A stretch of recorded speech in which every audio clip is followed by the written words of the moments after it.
بسم اللہ الرحمن الرحیم۔ میں ہوں اے ایس انصاری۔ آج ہم بات کریں گے تحویل قبلہ پر کہ قرآن میں تحویل قبلہ کے اصل معنی کیا ہے، کیا مطلب ہے، کیا معنی ہے۔ تحویل قبلہ کا مذہبی پیشواؤں نے اتنا بڑا ایشو بنا کر پیش کر رکھا ہے، اور قبلہ اول کی داستان بھی ہے اس میٹر سے ریلیٹڈ ہے۔ تو چلیے شروع کرتے ہیں۔ سب سے پہلے میں اس اہم فعل کی تفصیل آپ کے سامنے رکھ دوں جس کی بیس پر یہ سارا کھیل کھیلا گیا ہے۔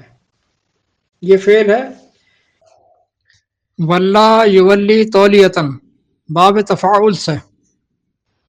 اس کے دو معنی ہیں، لغت میں اس کے دو معنی ہیں، جبکہ علماء نے اس کے ایک ہی معنی لیے ہیں اور ایک ہی معنی بتاتے ہیں اور ایک ہی معنی پڑھاتے ہیں مدارس میں۔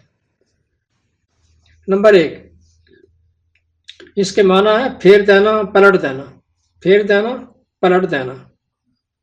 نمبر دو، اس کے معنی ہے والی مقرر کرنا، تصرف میں دے دینا، ٹرسٹ میں دے دینا، حوالے کرنا۔ جیسے کہا جائے کہ عوام نے چور کو پکڑ کر پولیس کی تحویل میں دے دیا، اس کے حوالے کر دیا، اس کے حوالے کر دیا، اس کی تحویل میں دے دیا۔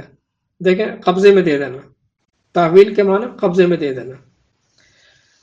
تحویل قبلہ کے قصے کی اصل آیت ہے سورہ بقرہ کی 142، یہ اس کی اصل آیت ہے، لیکن پہلے ہم اس کا بیک گراؤنڈ سامنے لائیں گے تاکہ آیت کو سمجھنے میں آسانی ہو۔ اب ہم 18 آیات پیچھے، یعنی آیت 120 سے شروع کرتے ہیں۔ 120 سے چیدہ آیات پر نظر ڈالتے ہوئے آگے بڑھیں گے۔ آیت 120 میں ہے کہ یہ یہود و نصارہ آپ سے ہرگز راضی نہ ہوں گے جب تک آپ ان کی ملت کی پیروی نہ کریں۔ پھر آیت 125 میں ہے کہ اے لوگو، تم سب مقام ابراہیم یعنی بیت اللہ کو اپنا مصلی بناؤ، یعنی بیت اللہ کو قبلہ بناؤ۔ پھر آیت 130 میں ہے کہ ملت ابراہیمی سے کون منہ موڑ سکتا ہے سوائے اس کے جس کا نفس سٹھیا گیا ہو، پگلا گیا ہو، پاگل ہو گیا ہو، وہ ملت ابراہیمی سے منہ موڑے گا۔ پھر آیت 135 میں ہے کہ یہود و نصارہ کہتے ہیں کہ یہودی بن جاؤ یا نصارہ بن جاؤ تب ہدایت پا جاؤ گے، تو اللہ نے اس کی نفی کرتے ہوئے کہا کہ نہیں، یہود و نصارہ نہیں، بلکہ ملت ابراہیمی کی پیروی ہوگی، اور ابراہیم کا مرکز بیت اللہ ہی ہے۔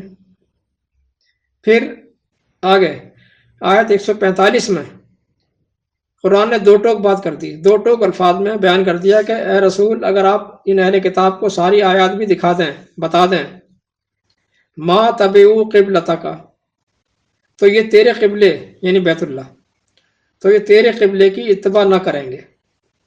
وما انت بتابع قبلتہم، اور نہ ہی آپ ان کے قبلے یعنی بیت المقدس، اور نہ ہی آپ ان کے قبلے کی اتباع کرنے والے ہیں۔ کتنی کلیئر کٹ ہو گئی بات۔ یہ ہے قرآن کا بیانیہ کہ اللہ چاہتا ہے نہ یہود و نصارہ کی ملت چلے گی، نہ ان کا قبلہ، ابراہیم علیہ السلام کی ملت، ابراہیم علیہ السلام کا قبلہ، یہ ہے اللہ کی چاہت، یہ ہے قرآن کا بیانیہ۔ محمد علیہ السلام کا قبلہ بیت اللہ ہی تھا، اہل کتاب کا قبلہ بیت المقدس، اور ساتھ ہی یہ بھی کہہ دیا کہ ابراہیم کی ملت سے اور ان کے قبلے سے کوئی پاگل بے وقوف ہی منہ موڑے گا۔ اب اتنی بڑی بڑی باتیں کرنے کے بعد اب اس تمام بیانیہ تمام نیریٹو کی موجودگی میں اگر کوئی یہ گپ اڑائے، یہ جھوٹ پھیلائے کہ ان تمام نصیحتوں کے باوجود اللہ نے چپکے سے محمد علیہ السلام کے کان میں یہ حکم بھی لگا دیا کہ تم لوگ اپنا قبلہ میرے گھر کو چھوڑ کر بیت المقدس کو بنا لو، کیا گپ چھوڑیے صاحب، کیا جھوٹ بولا ہے۔ جبکہ اللہ نے تو تمام انسانوں کے لیے قبلہ بیت اللہ ہی کو قرار دیا تھا، تمام انسانوں کے لیے قبلہ اس نے بیت اللہ ہی کو قرار دے رکھا ہے۔ کہتا ہے ان اول بیت وضع للناس للذی ببکۃ مبارکا وہدی للعالمین 3/96، بے شک پہلا گھر جو قبلہ بنایا گیا تھا تمام انسانوں کے لیے وہ وہی تو ہے جو مکہ مبارک میں واقع ہے، وہی قبلہ ہدایت ہے، وہی قبلہ ہدایت کا گہوارہ ہے کل عالم کے لیے، وہی قبلہ اللہ کا گھر، وہی ہدایت کا گہوارہ۔ تو اللہ کے گھر کو چھوڑ کر اگر کوئی دوسرا قبلہ اس کے بندوں کا بنائے، یہ ہو بھی کیسے سکتا ہے؟ یہ ہو بھی کیسے سکتا ہے کہ اللہ تعالیٰ اپنے گھر کو چھوڑ کر جو ہدایت کا گہوارہ ہے تمام انسانوں کے لیے بنایا ہے اس نے، اور پھر چپکے سے نبی کے کان میں یہ بھی کہتے کہ اس کو چھوڑ دو، کسی اور کو قبلہ بنا لو بیت المقدس کو؟ یہ کیسے ہو سکتا ہے؟ کیسے ممکن ہے؟ اس نے تو نہیں کیا۔ اتنی تمہید کے بعد اب ہم اس خاص آیت پر آتے ہیں کہ جس سے یہ مسلمین کا تحویل قبلہ نکالنے کی کوشش کرتے ہیں۔ سَيَقُولُ السُّفَهَاءُ مِنَ النَّاسِ مَا وَلَّاهُمْ عَنْ قِبْلَتِهِمُ الَّتِي كَانُوا عَلَيْهَا 2/142۔ اب یہ بے وقوف لوگ کہیں گے کہ وہ کیا چیز ہے جس نے ان مسلمانوں کو اس قبلے سے منہ پھیرنے پر آمادہ کر دیا جس کی طرف یہ منہ کرتے چلے آ رہے تھے۔ ترجمہ مفتی تقی عثمانی صاحب، ریٹائرڈ جسٹس مفتی تقی عثمانی صاحب۔ پھر یہ اس کی تشریح فرما رہے ہیں آگے، کہتے ہیں کہ مکہ میں نبی علیہ السلام بیت اللہ کی طرف رخ کر کے نماز پڑھا کرتے تھے، مدینے میں آئے تو آپ کو بیت المقدس کا رخ کرنے کا حکم دیا گیا، جس پر تقریباً 17 مہینے تک آپ عمل فرماتے رہے۔ دیکھا جناب، اس کے بعد دوبارہ بیت اللہ کو قبلہ قرار دے دیا۔ یہ اس کی انٹرپریٹیشن دے رہے ہیں تقی صاحب عثمانی صاحب، ان کا ترجمہ اٹھا کر دیکھ لیجیے، آسان ترجمہ تقی عثمانی صاحب کا۔ دیکھا جناب آپ نے۔ اب ہم اس آیت کی وضاحت کرتے ہیں۔ آیت میں ہے کہ ما ولاہم، ان کو کس چیز نے پھیر دیا؟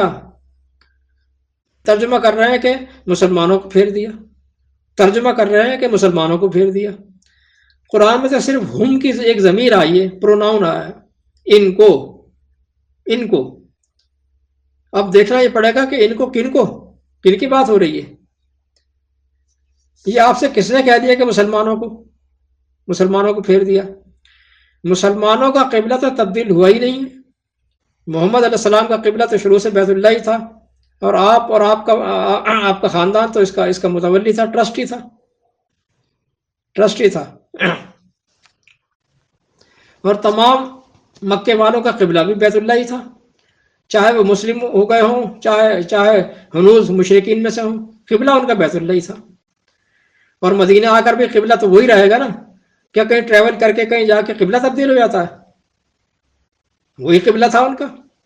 اور اللہ نے کوئی حکم نہیں اتارا، کوئی حکم نہیں دیا کہ بیت اللہ کو چھوڑ کر بیت المقدس کو قبلہ بنانے کا، کوئی حکم نہیں ہے۔ نہ صرف حکم نہیں دیا بلکہ بیت اللہ کو وہ تمام انسانوں کا قبلہ بنانے کے موٹیویشن بھی دے رہا ہے۔ اس قبلے سے منہ موڑنے والوں کو پاگل بے وقوف بھی قرار دے رہا ہے۔ تو آخر بیت اللہ سے ہٹا کر کس نے بیت المقدس کی طرف پھیر دیا؟ جو تقی صاحب، مفتی تقی صاحب بہکا رہے ہیں لوگوں کو کہ مدینے آئے تو بیت المقدس کی طرف منہ کرنے کا حکم دیا گیا۔ یہ نہیں بتایا کہ کس نے حکم دیا اور کہاں لکھا ہے، یہ نہیں بتایا۔ قرآن میں تو ہونے کا سوال ہی نہیں ہے۔ مزے کی بات یہ ہے کہ یہ تو کسی حدیث میں بھی نہیں ہے، کسی حدیث میں بھی نہیں ہے۔ اور اس سے بھی بڑی انٹرسٹنگ بات یہ ہے کہ مسلم قوم اہل یہود پر کلیم کرتی آ رہی ہے کہ انہوں نے ہمارے قبلہ اول پر قبضہ کر لیا۔ اپنے ملاؤں سے آج تک کسی نے نہ پوچھا کہ حضور والا کب حکم دیا تھا اللہ تعالیٰ نے بیت المقدس کو قبلہ ٹھہرانے کا، قبلہ بنانے کا؟ ذرا ہمیں بھی تو دکھا دو۔ ایک یہودی خاتون اسکالر شکوہ کرتی نظر آتی ہیں، اپنی کتاب فورسنگ گاڈز ہینڈ میں لکھتی ہیں کہ میں نے قرآن کو حرفاً پڑھا ہے، اس میں صاف لکھا ہے کہ بیت المقدس اہل کتاب کا قبلہ ہے، اور یہ بیت اللہ اے محمد تیرا قبلہ ہے۔ یہ مسلم کتنے مکار اور منافق قوم ہیں کہ اس کو بھی اپنا قبلہ کلیم کرتے ہیں۔ حقیقت میں اسلام کے اصل دشمن تو یہی ہیں، یہ لکھتی ہے وہ۔ عزیزم، اب ہم آتے ہیں آیت 142 سے اگلی آیات پر، جہاں واللہ کے دوسرے معنی لگتے ہیں، واللہ کے دوسرے معنی یعنی والی بنانا۔ ٹرسٹ میں دے دینا، قبضے میں دے دینا۔ چنانچہ قد نرا تقلب وجهك في السماء فلنولينك قبلة ترضاها فول وجهك شطر المسجد الحرام۔ اے رسول، ہم دیکھتے ہیں آپ کا بار بار اوپر کی طرف منہ اٹھانا، تو ان قریب ہم آپ کو اس قبلے کا والی، ٹرسٹی بنا دیں گے جو آپ چاہتے ہیں۔ بس آپ اپنی تمام تر توجہات اسی طرف پھیر دیجئے، تمام تر توجہات اسی طرف مرکوز کر دیجئے، مسجد حرام کی طرف۔ اسی کو مقصد بنا لیں، سر پر سوار کر لیں۔ آیت کے پہلے ٹکڑے میں نولیَنَّکَ، نولیَنَّکَ میں واللہ اپنے دوسرے معنی میں آیا ہے، یعنی والی بنانا۔ ہم لازمی یہ کام کریں گے۔ نولیَنَّکَ لام تاکیدی اور نون ثقیلہ، نون مشدد، یہ لازمی ہم یہ کام کریں گے۔ بس اس کے لیے تم یہ کرو کہ اپنی تمام تر توجہ اسی کام پر مرکوز کر لو۔ دیکھیں، چہرہ پھیرنا توجہ کرنا ہوتا ہے مجازی معنی میں۔ دیکھیں، اب آیت پیش کرتا ہوں۔ انی وجہت وجہی للذی فطر السماوات والارض حنیفا 6:79۔ ابراہیم علیہ السلام کہتے ہیں کہ بلا شبہ میں نے تو سب سے کٹ کر اپنی تمام تر توجہ اس ذات باری کی طرف لگا دی ہے جو آسمان و زمین کا خالق ہے۔ وجہت وجہیہ، پھیر دیا اپنا چہرہ۔ کیا فزیکلی پھیر دیا؟ کیا کہتے ہیں آپ؟ نہیں جناب، یہی بات ان آیات میں بھی کہی گئی ہے جو یہاں چل رہی آیت کہی گئی ہے۔ آگے پھر کہتا ہے وَحَيْثُ مَا كُنتُمْ فَوَلُّوا وُجُوهَكُمْ شَطْرَهُ، تم کہیں بھی ہو بس اپنی تمام تر توجہ اسی سمت مرکوز رکھو۔ پھر یہی بات آیت آگے 149 میں، پھر یہی بات 2 مرتبہ دہرائی گئی آیت 150 میں۔ کیا یہ ممکن ہے کہ آدمی جہاں کہیں بھی ہو، کہیں بھی جا رہا ہو، کہیں بھی آ رہا ہو، کہیں سے بھی نکل رہا ہو، ہر دم اپنا منہ کسی ایک سمت میں رکھے؟ کیا یہ ممکن ہے؟ جا رہا ہے مشرق کی سمت، منہ کر رکھا ہو مغرب کی سمت؟ کوئی پاگل ہی کہے گا یہ کیا کر رہا ہے یہ۔ بس لاجک کا یہی قانون ہے کہ جہاں لغوی معنی لینا محال ہو وہاں مجازی معنی لیے جاتے ہیں۔ یہ قانون ہے، یہ اصول کے مطابق یہی کرنا ہوگا۔ جیسے ابراہیم کی آیت میں دیکھا آپ نے 6:79 میں جو قانون لگا ہے، اور تمام مترجمین نے اس قانون کو فالو کیا ہے۔ یا فزیکل منہ پھیرنا کسی نے بھی نہیں لیا۔ اب چونکہ ان تمام آیات میں فزیکلی منہ پھیرنا ناممکن تھا، لہذا اس کا حل یہ نکالا انہوں نے۔ اس کا حل کیا نکالا؟ اس کا حل آپ کے مولویوں نے یہ نکالا کہ اللہ کی غلطی پکڑ لی، اللہ کی غلطی پکڑتے ہوئے وہاں اصلاح فرمائی، غلطی ہو گئی اللہ سے، اصلاح فرمائی، اور بریکٹ میں ہر جگہ بریکٹ میں لکھ دیا کہ نماز میں کہ ان آیات میں نماز کی بات ہو رہی ہے، نماز میں منہ پھیرنے کی بات ہو رہی ہے۔ اللہ یہ بتانا بھول گیا، ہم نے اصلاح کر دی۔ اللہ بتانا بھول گیا، ہم نے اصلاح کر دی۔ اللہ نے یہ بات یہاں کتنی مرتبہ ریپیٹ کی ہے، کر ڈالی، ایک جگہ بھی نہ بتایا کہ نماز کی بات کر رہا ہوں، کہ منہ پھیرنا نماز کی بات ہو رہی ہے۔ نماز میں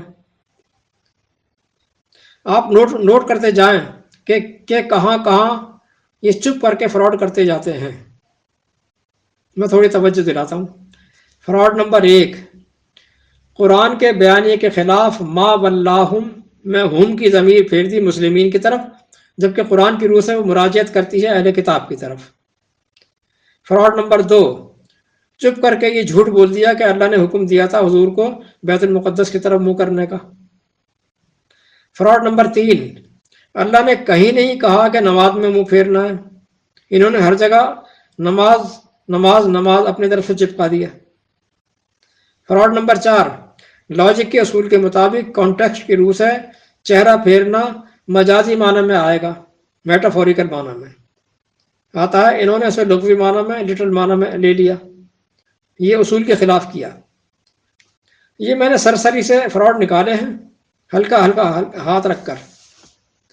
اختصار: اللہ نے کسی کا قبلہ بیت المقدس کو نہیں بنایا تھا، اہل کتاب نے از خود اس کو قبلہ بنایا تھا.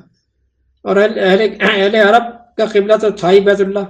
اللہ نے کہیں نہیں کہا کہ اس کو چھوڑ کر کسی دوسرے مقام کو قبلہ ٹھہرانے کا. مسلمین یہ جھوٹ بولتے آ رہے ہیں کہ بیت المقدس ہمارا قبلہ ہے، اسرائیل نے اس پر ناجائز قبضہ کر رکھا ہے. ساری مسلم قوم صرف جذباتی ہے، حقیقت پسند نہیں. جو شخص سچ بات کرے یہ اس کے پیچھے پڑ جاتے ہیں پنجے جھاڑ کر.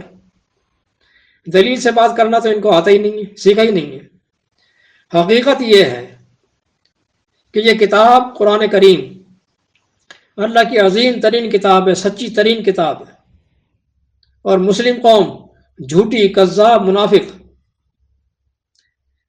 میں یہ من حیث العموم بات کر رہا ہوں، سارے ایسے نہیں ہیں. اللہ نہ کرے کہ سارے ایسے ہو جائیں. چلیے، والسلام.